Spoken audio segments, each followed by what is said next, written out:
ভাতৃদ্বিতীয়া বা ভাইফোঁটা হলো ভাই বোনেদের পবিত্র বন্ধন উদযাপনের একটি দিন। এটি একটি হিন্দুদের উৎসব। ভাতৃদ্বিতীয়া বা ভাইফোঁটা হলো ভাই বোনেদের পবিত্র একটি উদযাপনের দিন। ভাতৃদ্বিতীয়া বা ভাইফোঁটা হলো ভাই বোনেদের পবিত্র বন্ধন উদযাপনের একটি দিন। এই উৎসবে বোনেরা ভাইদের দীর্ঘায়ু কামনা করে কপালে চন্দনের ফোঁটা দেন এবং ভাইয়েরা তাদের বোনেদের উপহার দেন। এটি সাধারণত কার্তিক মাসের শুক্লপক্ষের দ্বিতীয়া তিথিতে পালিত হয় এবং এটি দীপাবলির পরে উদযাপিত হয়। আমরা জানব ভাইফোঁটা উৎসবের রীতিরেওয়াজ। আমরা জানব ভাইফোঁটার উৎসবের মূল রীতি। বোনেরা ভাইয়ের কপালে দিলাম ফোঁটা, জমের দুয়ারে পড়লো কাঁটা, যমুনা দেয় জমকে ফোঁটা, আমি দিয়ে আমার ভাইকে ফোঁটা, এই মন্ত্র উচ্চারণ করতে করতে কপালে চন্দনের ফোঁটা দেন এবং ধান, দুর্ব, পান পাতা ইত্যাদি দিয়ে ভাইকে বরণ করে নেয়।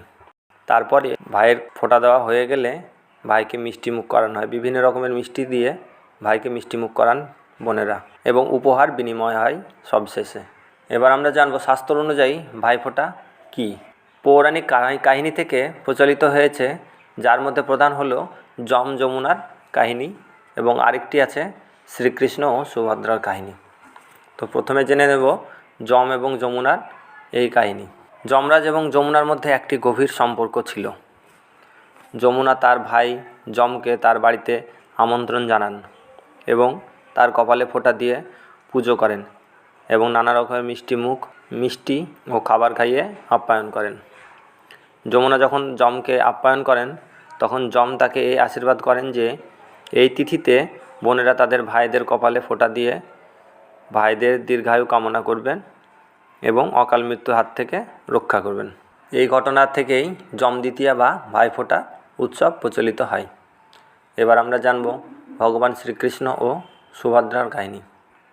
অন্য একটা কাহিনী অনুসারে নরকাসুরকে বধ করার পর ভগবান কৃষ্ণ তার বোন সুভদ্রার কাছে যান। সুভদ্রা কৃষ্ণকে আরতি, তিলক, ফুল ও মিষ্টি দিয়ে আপ্যায়ন করেন।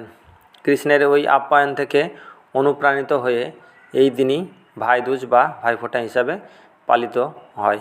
এবার আমরা জানব ভাইফোঁটার উৎসব পালনের কারণ। ভাইফোঁটা ভাই বোনেদের পবিত্র ও স্নেহপূর্ণ সম্পর্কের সম্পর্কের উদযাপন। বোনেরা ভাইদের দীর্ঘায়ু কামনা করেন, মঙ্গল কামনা করেন। এই উৎসবে বোন ভাইকে ফোঁটা দেন এবং ভাই বোনকে রক্ষা করার প্রতিশ্রুতিও দেন। এই হলো ভাইফোঁটার পুরো কাহিনী। বারবার ফিরে আসুক এই ভাতৃদ্বিতীয়া উৎসব প্রতিটি ঘরে ঘরে এবং আনন্দে ভরে উঠুক সনাতনীদের জীবন। সবাই ভালো থাকবেন, সুস্থ থাকবেন। সত্য সনাতন ধর্মের জয় হোক। ভালো লেগে থাকলে চ্যানেলের সাথে থাকুন, এরকম আরও অনেক কাহিনী পেতে থাকবেন।